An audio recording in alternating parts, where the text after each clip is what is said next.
Welcome to this class of Advanced Calculus for BSc second year students.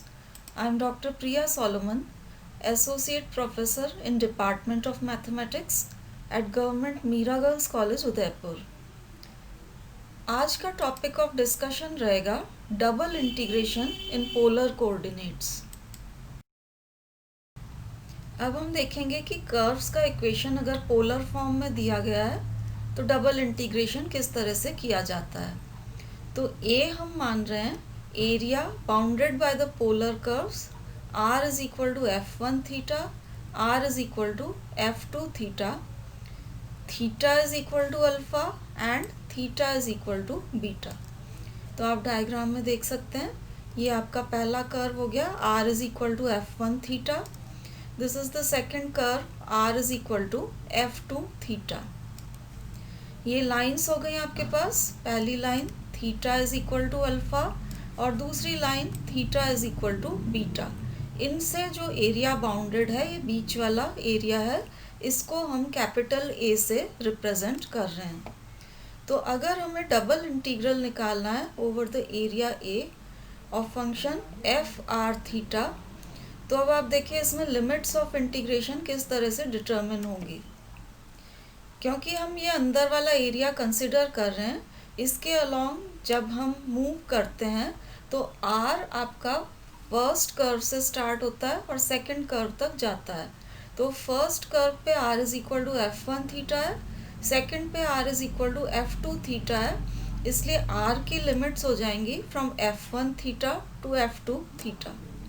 उसके बाद क्योंकि theta very कर रहा है from theta is equal to alpha to theta is equal to beta, इसलिए यहाँ theta की लिमिट्स हो जाएंगी from theta is equal to alpha to beta. ये आपका फंक्शन एज सच आ गया। और ये जो आपका एरिया एलिमेंट था डी ए, तो पोलर कोऑर्डिनेट्स में area element is given bye are D theta D are. तो इस तरीके से लिमिट्स ऑफ इंटीग्रेशन डिटरमिन करके हम डबल इंटीग्रल निकाल सकते हैं अगर कर्व्स का इक्वेशन पोलर फॉर्म में दिया गया हो।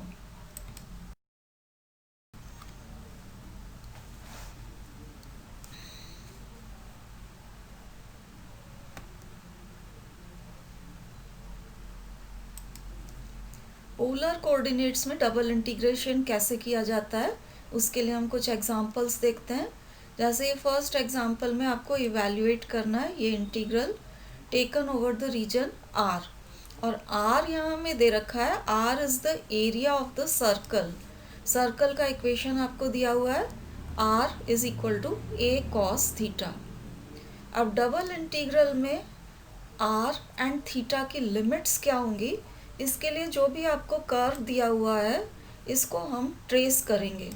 तो ट्रेस करने के लिए ये हमने थीटा को वेरियस वैल्यूज़ दी हैं और उसके लिए corresponding values of r calculate की हैं using this relation r is equal to a cos theta.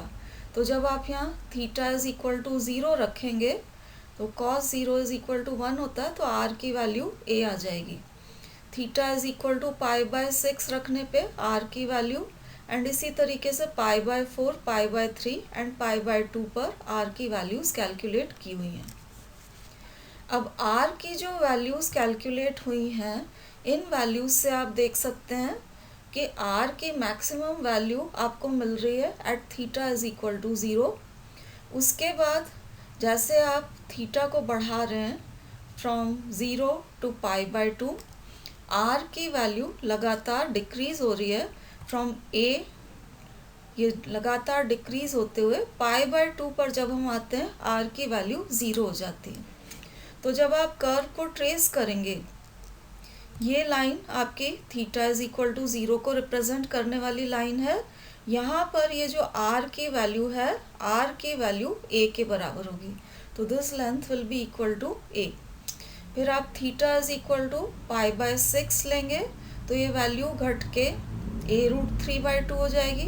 Pi by 4 पे फर्दर घट के ए रूट 2, पाई बाय 3 पे ए बाय 2, एंड ये आपकी लाइन है theta is equal to pi by 2, इस पे ये डिक्रीज होके 0 पर पहुंच जाएगी। तो इस तरीके से r is equal to a से आपको शुरू करना है, थीटा इज इक्वल टू 0, और वैल्यू को लगातार घटाते हुए जब आप थीटा इज इक्वल टू π/2 पे पहुंचेंगे ये वैल्यू रिड्यूस होके 0 के बराबर हो जाएगी। क्योंकि हमें ऑलरेडी दिया हुआ है कि ये सर्कल है, तो आप इसको सर्कल के शेप में ड्रॉ कर लीजिए। तो ये ट्रेसिंग हुई है between theta is equal to 0 and π/2। Curve tracing आपने फर्स्ट ईयर में पढ़ी थी, जिन कर्व्स में कॉस थीटा इन्वॉल्व होता है, तो क्योंकि cos theta is the same as cos of minus theta, जैसा shape positive values of theta के लिए बनेगा एग्जैक्टली वैसा नेगेटिव वैल्यूज ऑफ थीटा के लिए बनता है। तो बाय सिमेट्री ये हम नीचे वाला पोर्शन बना सकते हैं। ये वाला पोर्शन बन रहा है थीटा की पॉजिटिव वैल्यूज के लिए, इससे सिमेट्रिकल नीचे वाला पोर्शन बन जाएगा थीटा की नेगेटिव वैल्यूज के लिए। तो ये आपको कंप्लीट सर्कल मिल गया। अब हम डबल इंटीग्रल पर आ जाते हैं। तो डबल इंटीग्रल आपको करना है over the area of the entire circle. अब सर्कल क्योंकि सिमेट्रिकल दो पोर्शन से बना हुआ है, अपर पोर्शन पर हम इंटीग्रल निकालेंगे और इसको डबल कर देंगे तो पूरे एरिया ऑफ द सर्कल पे इंटीग्रल हो जाएगा। तो लिमिट्स ऑफ इंटीग्रल जो हम निकाल रहे हैं अपर पोर्शन, इस ऊपर वाले पोर्शन के लिए हम लिमिट्स ऑफ इंटीग्रेशन निकालेंगे। अब जैसा कि आप यहाँ अपने ट्रेसिंग करते समय देखा, थीटा को जब आपने 0 से π/2 तक वेरी करवाया तो आपका ये अपर पोर्शन आपको मिला है। तो इसके लिए लिमिट ऑफ इंटीग्रेशन आपकी हो जाएगी theta is equal to 0 to π/2। और r की लिमिट आपको देखनी है, तो आप देखिए r ये वाली लेंथ है आपकी r के बराबर। r आपका स्टार्ट होगा 0 से और यहाँ हम जा रहे हैं सर्कल की बाउंड्री तक। तो सर्कल की बाउंड्री पे r is given by r is equal to a cos theta. तो अब लिमिट्स ऑफ इंटीग्रेशन देखिए, r चल रहा है 0 से लेके सर्कल की बाउंड्री तक, that is up to a cos theta. तो r will vary from 0 to a cos theta, और अपर पोर्शन के लिए theta will vary from 0 to π/2। ये आप लिमिट्स लेंगे तो upper portion of the circle आएगा और इसको डबल कर देंगे तो इवैल्यूएशन हो जाएगा ओवर द एंटायर सर्कल। तो ये हमने ट्वाइस यहाँ पर कर दिया है। r² था जिसको आपको इंटीग्रेट करना था, फंक्शन में r² आ रहा था, और क्योंकि r की लिमिट्स में थीटा इन्वॉल्व हो रहा है, पहले हम इंटीग्रेशन करेंगे विथ रेस्पेक्ट टू r। तो अब ये r² को जब आप इंटीग्रेट करते हैं with respect to r, you get this r³/3। इसकी लिमिट्स ले लीजिए from r is equal to 0 to a cos theta. Limit लेने के बाद आपके पास ये 1/3 कांस्टेंट है, इसको बाहर ले लिया है, और लिमिट लेने के बाद ये वैल्यू आ गई है a³ cos³ थीटा। a³ भी कांस्टेंट है इसलिए बाहर आ गया है। और अब इसको इंटीग्रेट करना है between the limits theta is equal to 0 to π/2। अब क्योंकि लिमिट्स ऑफ इंटीग्रेशन 0 से π/2 तक वेरी कर रही हैं, आप गामा फार्मूला लगा के बहुत इजीली इसका इंटीग्रल निकाल सकते हैं। तो ये गामा फार्मूला लगा के इसकी वैल्यू लिखी हुई है और इसको कैलकुलेट कर रहे हैं, तो ये आपके डबल इंटीग्रल की वैल्यू आ गई है। नेक्स्ट क्वेश्चन में हमें डबल इंटीग्रल ये निकालना है over the region R, where R is the area of the loop of the curve. Curve हमें दे रखा है r² is equal to a² cos2 theta, जो कि एक स्टैंडर्ड कर्व है जो लेमनिस्केट कहलाता है। इसकी ट्रेसिंग आप लोगों ने फर्स्ट ईयर में पढ़ी होगी। अब यहाँ पर क्योंकि r is the area of loop of the curve, तो हमें सबसे पहले ये आइडेंटिफाई करना पड़ेगा कि ये जो लूप बन रहा है किन एंगल्स के बीच में बन रहा है। अब आप डायग्राम में देख सकते हैं कि किसी भी कर्व का अगर लूप बनता है तो लूप जिस पॉइंट से स्टार्ट होता है फिर वो वापस वहीं उसी पॉइंट पे आके ख़त्म होता है। अब अपना कर्व इस इक्वेशन के फॉर्म में दिया हुआ है, तो इसके लूप को आइडेंटिफाई करने के लिए हमें देखना पड़ेगा कि कि आर की सक्सेसिव दो वैल्यूज ज़ीरो थीटा के किन वैल्यूज़ के लिए होती हैं। तो अब आप देखिए इस कर्व के लिए r is equal to zero अगर है तो r is equal to zero तब आपको मिलेगा when this cos 2 theta is equal to zero. And cos 2 theta equal to zero होने का मतलब है कि 2 theta should be equal to plus minus pi by 2 and this will give you theta is equal to plus minus pi by 4। तो r की दो successive value zero आ रही हैं, एक at theta is equal to minus pi by 4 and दूसरी at theta is equal to plus pi by 4। तो that means loop of the curve will be obtained between theta is equal to ये theta is equal to minus pi by 4 and theta is equal to pi by 4। इनके बीच में loop obtain होगा क्योंकि minus pi by 4 में पर इसकी value zero है और ये दोबारा से theta is equal to pi by 4 पे ज़ीरो हो जाती है। अब लूप का एक बार आपको लूप किन एंगल्स के बीच में है ये पता लग गया। उसके बाद आप इस इंटीग्रल को देखिए, integration over the region r किया जाना है। अब लूप देखिए आप दो सिमेट्रिकल पोर्शंस से बना हुआ है क्योंकि यहाँ कर्व की इक्वेशन में cos थीटा इन्वॉल्व था और cos of minus theta is the same as cos theta. तो जब कर्व की इक्वेशन में cos थीटा इन्वॉल्व होता है तो जैसा शेप थीटा की पॉजिटिव वैल्यूज़ के लिए कर्व का आएगा वैसा ही शेप थीटा की नेगेटिव वैल्यूज़ के लिए भी आएगा। तो लूप के ये दो सिमेट्रिकल पोर्शंस हो जाते हैं, ये आपका अपर हाफ और ये नीचे वाला लोअर हाफ। क्योंकि इंटीग्रेशन फुल लूप के लिए किया जाना है, हम पहले अपर हाफ के लिए इंटीग्रेट करेंगे और फिर उसको डबल कर दें तो आपको इंटीग्रल मिल जाएगा फुल लूप के लिए। तो अब आप देखिए यहाँ ये लूप हमने देखा था extends between minus pi by 4 and pi by 4। तो इसका जो अपर हाफ है ये theta is equal to zero and pi by 4 के बीच में है। तो यहाँ हम थीटा की लिमिट्स लेंगे from zero to pi by 4 for the upper half. अब आर की लिमिट्स के लिए देखिए रेडियस वेक्टर आप कोई भी लेते हैं तो वो यहाँ से स्टार्ट होगा और लूप की बाउंड्री तक जाएगा। कर्व की बाउंड्री तक आर जा रहा है और कर्व पे आर की जो वैल्यू है it is given by this relation. तो आर ज़ीरो से स्टार्ट होगा और कर्व पर आर की वैल्यू आ जाएगी a under root cos 2 theta. तो ये आपके आर की लिमिट्स आ गई। लूप के अपर हाफ के लिए ये थीटा की लिमिट्स आ गई और इसको हमने डबल कर दिया तो फुल लूप पर आपका इंटीग्रेशन हो जाएगा। अब क्योंकि आर की लिमिट्स में थीटा इन्वॉल्व हो रहा है, पहले इंटीग्रेशन किया जाएगा विथ रेस्पेक्ट टू आर। तो ये हम इंटीग्रेशन पहले विथ रेस्पेक्ट टू आर करेंगे।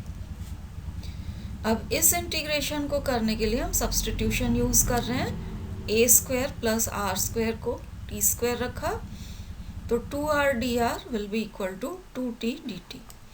ये हमने यहाँ पर सब्स्टिट्यूशन कर दिया है। सब्स्टिट्यूशन करने के बाद लिमिट्स भी चेंज होंगी।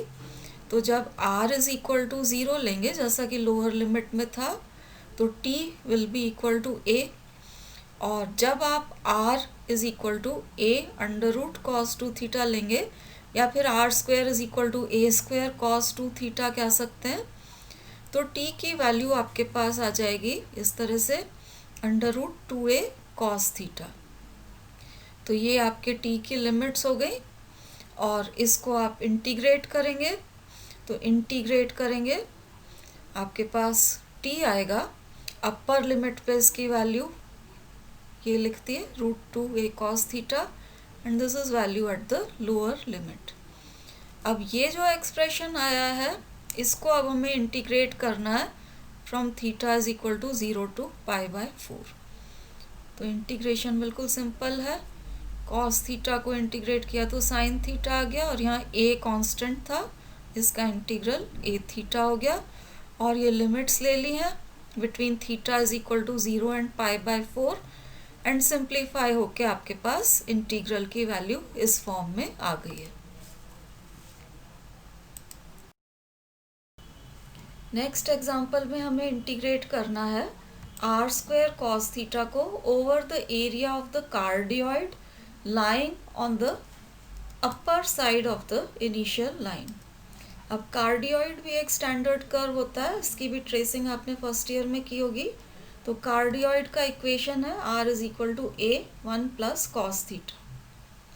वंस अगेन आप देखिए इस इक्वेशन में क्योंकि कॉस थीटा इन्वॉल्व हो रहा है, तो आप एक पोर्शन पॉजिटिव थीटा की वैल्यूज़ के लिए जो पोर्शन बनेगा उसे आप ट्रेस करिए। थीटा की नेगेटिव वैल्यूज़ के लिए आप बाय सिमेट्री बना सकते हैं, क्योंकि cos of theta is the same as cos of minus theta. तो थीटा की पॉजिटिव वैल्यूज़ के लिए जो कर्व का शेप आएगा, सेम कर्व का शेप थीटा की नेगेटिव वैल्यूज़ के लिए भी आएगा। तो ये ट्रेसिंग करने के लिए थीटा को यहाँ पर हमने सक्सेसिव वैल्यूज़ दी हैं 0, π/3, π/2 एंड पाई, और इसके लिए कार्डियोइड की इक्वेशन में सब्स्टिट्यूट करके आर की कॉरस्पॉन्डिंग वैल्यूज़ निकाली हुई हैं। तो ये आर की कॉरस्पॉन्डिंग वैल्यूज़ निकली हैं। अब आप देखिए थीटा इज इक्वल टू 0 पे r is equal to 2a है। तो ये आपकी line theta is equal to 0 वाली लाइन है, यहाँ पर r is equal to 2a है, तो ये पहला पॉइंट आ गया। अब 2a से घटते हुए π/3 पे इसकी वैल्यू 3a/2 हो गई, और π/2 पे और घट के ये वैल्यू a रह गई। तो थीटा इज इक्वल टू π/2 वाली लाइन ये है, ये लेंथ 2a हमने कट की है, इसको थीटा इज इक्वल टू 0 से घटाते हुए थीटा इज इक्वल टू π/3 पे आप लाएं तो 3a/2 होना चाहिए, और π/2 पर आप लाएं तो ये लेंथ आपकी a हो जाएगी। थीटा इज इक्वल टू पाई पर ये और रिड्यूस होके इसकी वैल्यू 0 हो जाती है। तो थीटा इज इक्वल टू π/2 से आप स्टार्ट करिए, ये line theta is equal to pi को रिप्रेजेंट करिए, तो यहाँ से आप लगातार घटाते हुए इसको 0 पर ले आइए। तो ये आपके कार्डियोइड का अपर हाफ ट्रेस हुआ, और ये लोअर हाफ हम सिमेट्री से ड्रॉ कर सकते हैं। यहाँ पर क्योंकि हमको क्वेश्चन में सिर्फ अपर साइड ही कंसिडर करनी है, तो दैट मीन्स अपर साइड के लिए थीटा वेरी करेगा 0 से लेके पाई तक, जैसा कि हमने यहाँ टेबल में शो कर रखा है। थीटा को आप 0 से पाई तक वेरी करवाएंगे तो कार्डियोइड का अपर हाफ आ जाएगा। तो आप देखिए अपर हाफ के लिए थीटा को हमने वेरी करवाया 0 से लेके पाई तक। अब आर आप देखिए, आर रेडियस वेक्टर आपको लेना है, यहाँ से शुरू होगा और कार्डियोइड की बाउंड्री तक जाएगा। तो कार्डियोइड पर की बाउंड्री पर आर की value a into 1 plus cos theta है, तो थीटा 0 से a into 1 plus cos theta तक वेरी करेगा। तो ये आपके आर की लिमिट्स आ गई, और इस फंक्शन को आपको इंटीग्रेट करना था, and this is the area element are D theta D are. अब एक बार लिमिट्स ऑफ इंटीग्रेशन डिटरमिन हो गई, तो between the determined limits of integration हम फंक्शन को इंटीग्रेट करेंगे। अब यहाँ आप देखिए आर की लिमिट्स में क्योंकि थीटा इन्वॉल्व था, तो integration with respect to r पहले किया जाएगा। तो यहाँ पर आर क्यूब आ रहा था, इसको पहले इंटीग्रेट करेंगे तो आपके पास r⁴/4 आया between the limits r is equal to 0 to a into 1 plus cos theta। अब इसमें आप लिमिट सब्सटीट्यूट करके सिंप्लीफाई कर लीजिए। r is equal to 0, lower limit पे तो इसकी वैल्यू 0 हो जाएगी, सिर्फ अपर लिमिट पे इसकी वैल्यू निकाल के लिखी गई है यहाँ पर, this is the value at the upper limit. अब इसको हमें इंटीग्रेट करना है between theta is equal to 0 to pi. उसके लिए थोड़ा सा सिंप्लीफिकेशन किया है, 1 प्लस कॉस थीटा को 2 कॉस स्क्वायर थीटा बाई 2 लिखा है, और ये जो कॉस थीटा था इसको 2 कॉस स्क्वायर थीटा बाई 2 -1 से हमने रिप्लेस किया है। अब इनको अगर मल्टीप्लाई कर लेते हैं तो जब ये वाली टर्म इससे मल्टीप्लाई होगी तो आपके पास ये एक्सप्रेशन मिल रहा है, और ये टर्म इससे आप मल्टीप्लाई करेंगे तो ये आपका सेकंड एक्सप्रेशन आ रहा है। दोनों में ही कोसाइन की पावर्स इन्वॉल्व हो रही हैं, लेकिन यहाँ हम सीधे गामा फॉर्मूला नहीं लगा सकते हैं क्योंकि अभी हमारी limit of integration theta is equal to 0 to pi है, और गामा फॉर्मूला तभी लगता है जब limits of integration theta is equal to 0 से लेके पाई बाय 2 हो। तो इसमें ये जो थीटा बाय 2 आ रहा था, इसको हम सब्सटीट्यूशन यूज़ कर रहे हैं। यहाँ हमने पुट किया है theta by 2 is equal to 5। अब इससे d theta will be equal to 2d5। अब आप ये सब्सटीट्यूशन करेंगे तो लिमिट ऑफ इंटीग्रेशन भी चेंज होगी। जब थीटा इज इक्वल टू 0 होगा तो phi is also equal to 0, लेकिन जब theta is equal to pi होगा तो फाई की वैल्यू पाई बाय 2 हो जाएगी। तो अब आप देखिए सब्सटीट्यूशन करने के बाद लिमिट ऑफ इंटीग्रेशन चेंज हो गई है from phi is equal to 0 to phi is equal to pi by 2। अब ये क्योंकि 0 टू पाई बाय 2 लिमिट हो गई है, इसलिए अब आप यहाँ पर गामा फॉर्मूला लगा के सीधे इसके इंटीग्रल की वैल्यू लिख सकते हैं। तो ये गामा फॉर्मूला लगा के इंटीग्रल की वैल्यू लिखी हुई है, एंड सिंप्लीफाई करने के बाद you get this value which is your required integral. Next example में हमें इस इंटीग्रल को इवेल्युएट करना है by changing to polar coordinates. अब पोलर कोऑर्डिनेट्स में हम चेंज करें उससे पहले हमें देखना पड़ेगा कि गिवन इंटीग्रल में जो लिमिट्स ऑफ इंटीग्रेशन आपको दी हुई हैं ये किस एरिया को रिप्रेजेंट कर रही हैं। तो ये सबसे पहले ये लिमिट्स आप देखिए, ये y की लिमिट्स हैं, y is equal to 0 to y is equal to x। तो अब आप देखिए y इज इक्वल टू 0 आपकी x एक्सिस को रिप्रेजेंट करता है, and y is equal to x आपकी ये वाली लाइन है, y is equal to x है, कांस्टेंट यहाँ है नहीं इसलिए ये लाइन ओरिजिन से पास होगी, and m slope is equal to 1 इसलिए ये x एक्सिस के साथ 45 डिग्रीज का एंगल बनाती हुई लाइन है y is equal to x। तो ये जो लिमिट ऑफ इंटीग्रेशन है y is equal to 0 to y is equal to x। तो दैट मीन्स अगर आप इस तरह से पतली स्ट्रिप्स लेंगे y इज इक्वल टू 0 से लेके y is equal to x तक आपकी स्ट्रिप्स चलेंगी। अब आप x की लिमिट देखिए, x is equal to 0 to x is equal to 1 है। तो x इज इक्वल टू 0 का मतलब आपको y एक्सिस से स्टार्ट करना है, और ये लाइन हो गई आपकी x इज इक्वल टू 1, यहाँ तक जाना है।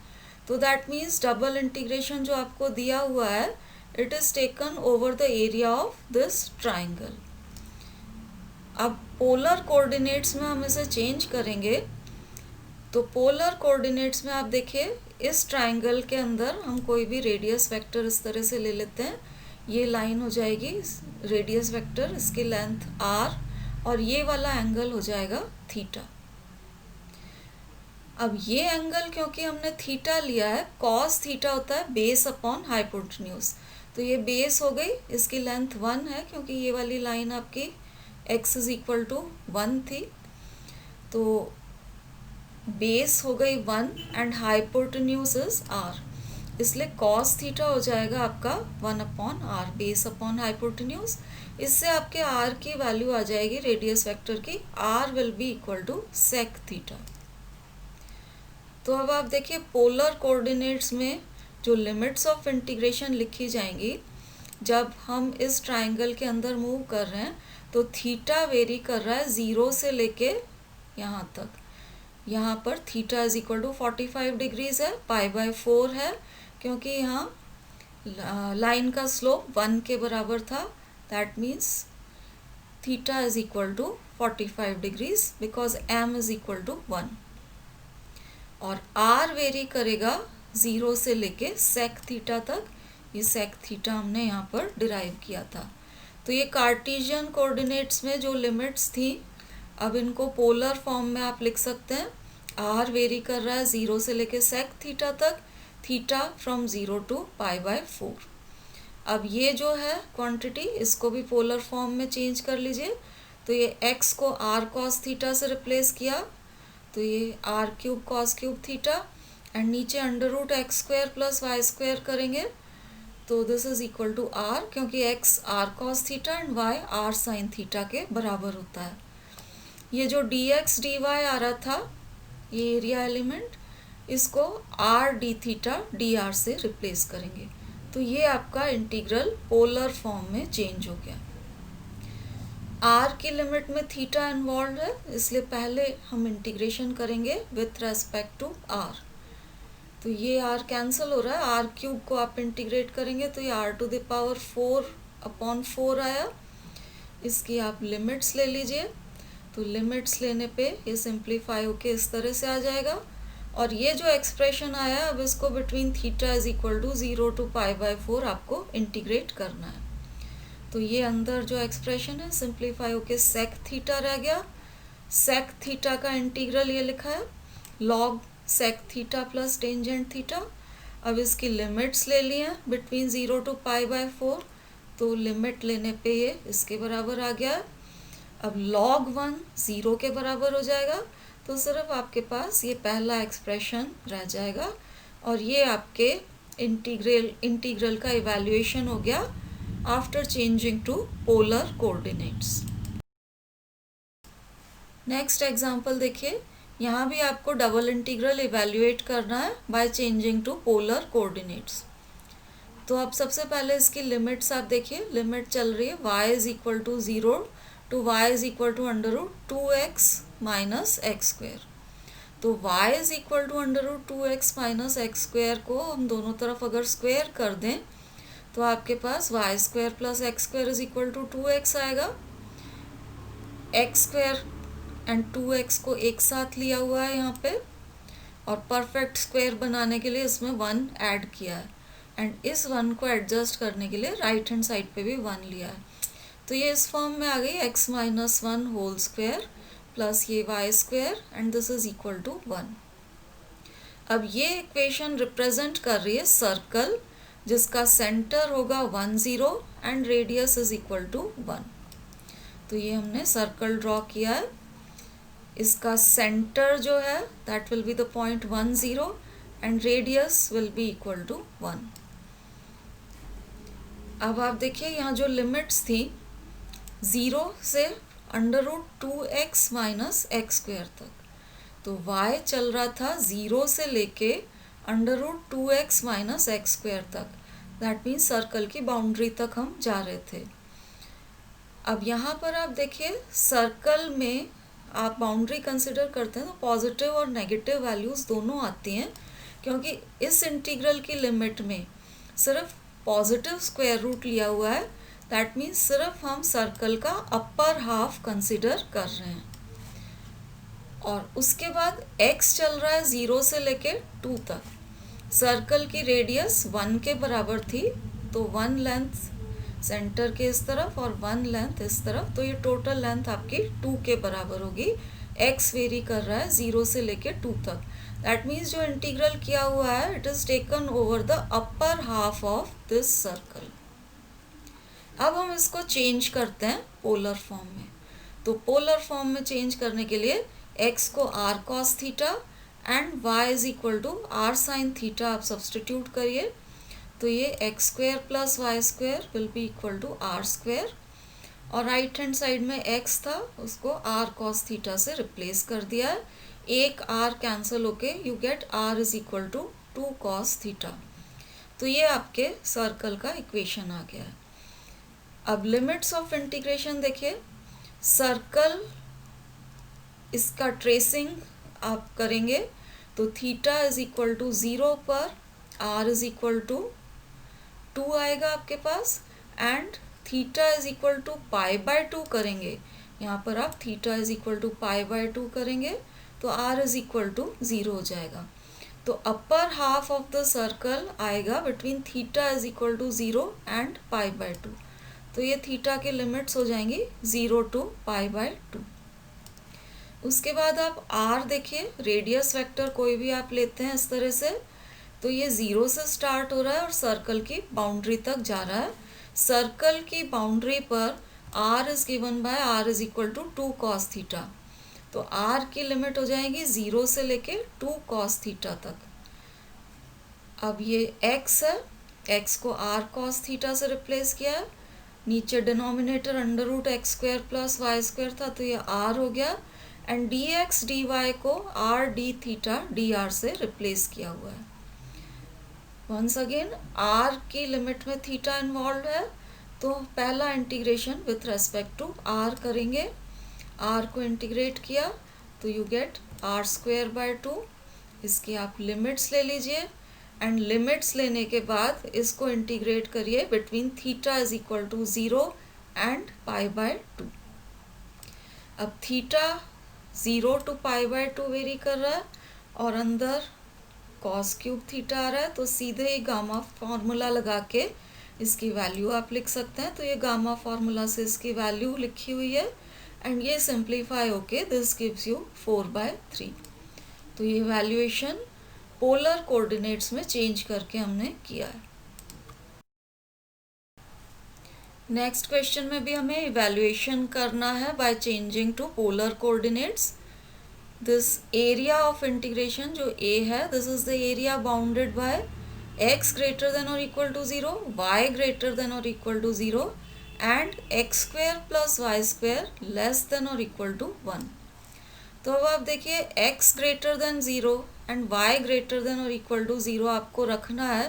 दैट मीन्स फर्स्ट क्वाड्रेंट ये रिप्रेजेंट कर रहा है जहाँ x और y दोनों पॉजिटिव रहें।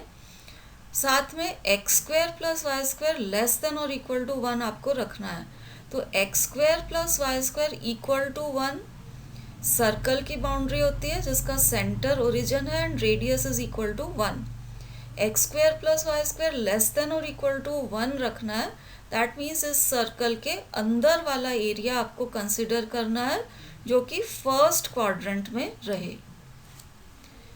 तो अब आप देखिए फर्स्ट क्वाड्रेंट वाला ये एरिया अगर हम कंसिडर करेंगे तो इसमें थीटा वेरी करेगा 0 से लेके पाई बाय 2 तक, और ये जो आपका रेडियस वेक्टर है ये 0 से स्टार्ट हो रहा है और सर्कल की बाउंड्री तक जा रहा है।